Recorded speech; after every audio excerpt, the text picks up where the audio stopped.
ओम नमः शिवाय।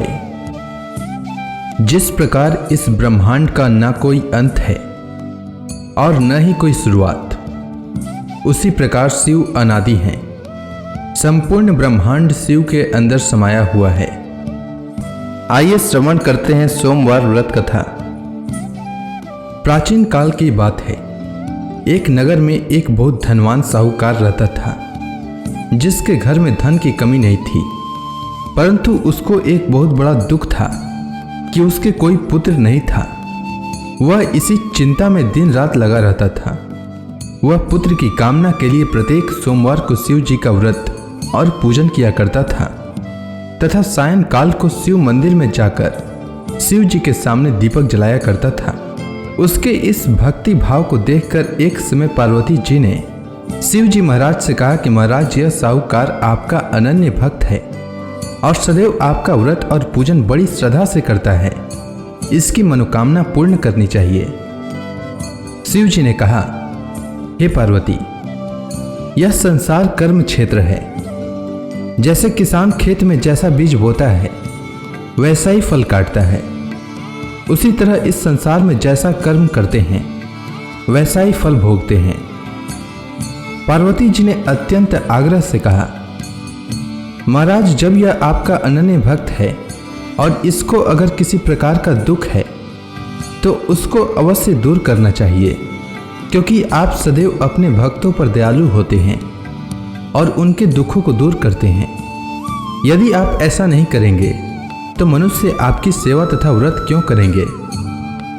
पार्वती जी का ऐसा आग्रह देख शिव जी महाराज कहने लगे, हे पार्वती, इसके कोई पुत्र नहीं है। इसी चिंता में यह अति दुखी रहता है। इसके भाग्य में पुत्र न होने पर भी इसको मैं पुत्र प्राप्ति का वर देता हूँ, परंतु यह पुत्र केवल 12 वर्ष तक जीवित रहेगा। इसके पश्चात वह मृत्यु को प्राप्त हो जाएगा।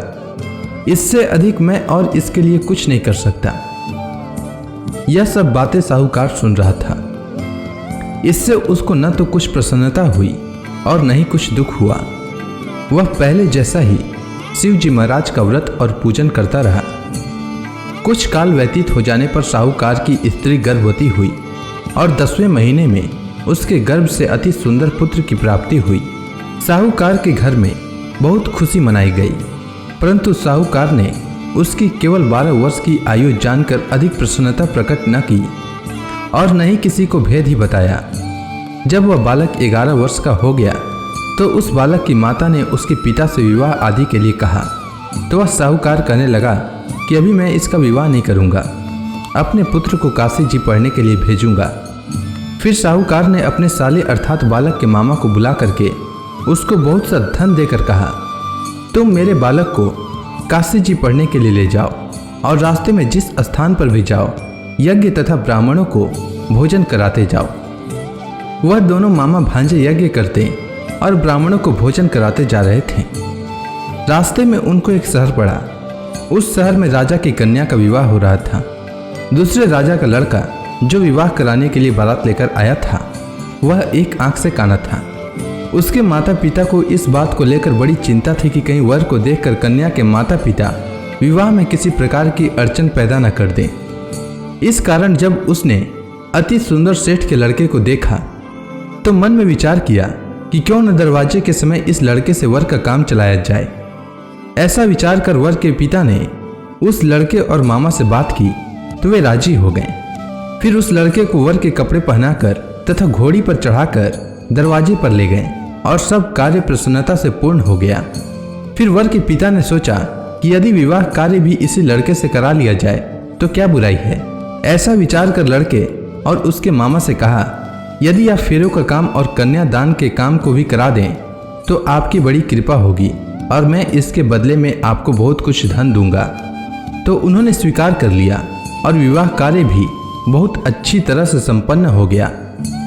परंतु जिस समय लड़का जाने लगा तो उसने राजकुमारी की चुंदड़ी के पल्ले पर लिख दिया कि तेरा विवाह तो मेरे साथ हुआ है, परंतु जिस राजकुमार के साथ तुमको भेजेंगे वह एक आंख से काना है और मैं काशी जी पढ़ने जा रहा हूँ। लड़के के जाने के पश्चात उस राजकुमारी ने जब अपनी चुंदड़ी पर ऐसा लिखा हुआ पाया तो उसने राजकुमार के साथ जाने से मना कर दिया और कहा कि वह मेरा पति नहीं है, मेरा विवाह इसके साथ नहीं हुआ है, वह तो काशी जी पढ़ने के लिए गया है। राजकुमारी के माता पिता ने अपनी कन्या को विदा नहीं किया और बारात वापस चली गई।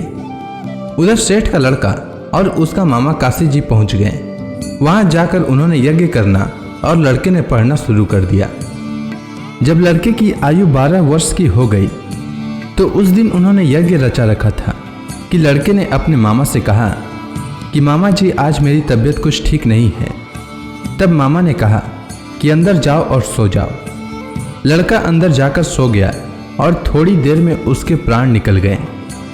जब उसके मामा ने आकर देखा कि वह मुर्दा पड़ा है तो उसको बड़ा दुख हुआ और उसने सोचा कि अगर मैं अभी रोना पीटना मचा दूंगा तो यज्ञ का कार्य अधूरा रह जाएगा। अतः उसने जल्दी से यज्ञ का कार्य समाप्त कर ब्राह्मणों के जाने के बाद रोना पीटना आरंभ किया। संयोगवश उसी समय शिव पार्वती जी उधर से जा रहे थे। जब उन्होंने जोर जोर से रोने की आवाज़ सुनी तो पार्वती जी कहने लगी कि महाराज कोई दुखिया रो रहा है, उसके कष्ट को दूर कीजिए।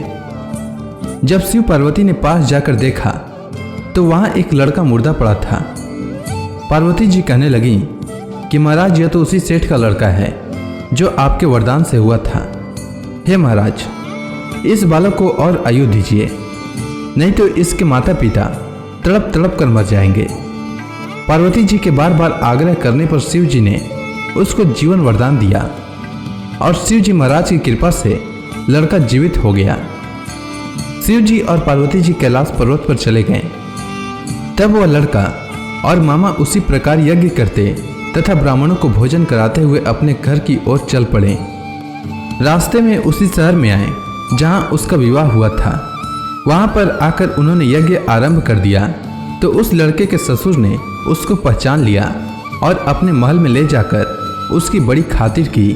साथ ही बहुत से दास दासियों सहित आदर पूर्वक लड़की और जमाई को विदा किया। जब वह अपने शहर के निकट आए तो मामा ने कहा कि मैं पहले तुम्हारे घर जाकर खबर कर देता हूँ। जब उस लड़के का मामा घर पहुंचा तो लड़के के माता पिता घर की छत पर बैठे थे और यह प्रण कर रखा था कि यदि हमारा पुत्र सकुशल लौट आया तो हम राजी खुशी नीचे आ जाएंगे, नहीं तो छत से गिरकर अपने प्राण खो देंगे। इतने में उस लड़के के मामा ने आकर यह समाचार दिया कि आपका पुत्र आ गया है, तो उनको विश्वास नहीं हुआ। तब उसके मामा ने शपथ पूर्वक कहा कि आपका पुत्र अपनी स्त्री के साथ बहुत सारा धन लेकर आया है। तो सेठ ने आनंद के साथ उसका स्वागत किया और बड़ी प्रसन्नता के साथ रहने लगे। इसी प्रकार से जो कोई भी सोमवार के व्रत को धारण करता है अथवा इस कथा को पढ़ता या सुनता है उसकी समस्त मनोकामनाएं पूर्ण होती है। उम्मीद है आपको सोमवार व्रत की कथा अच्छी लगी होगी।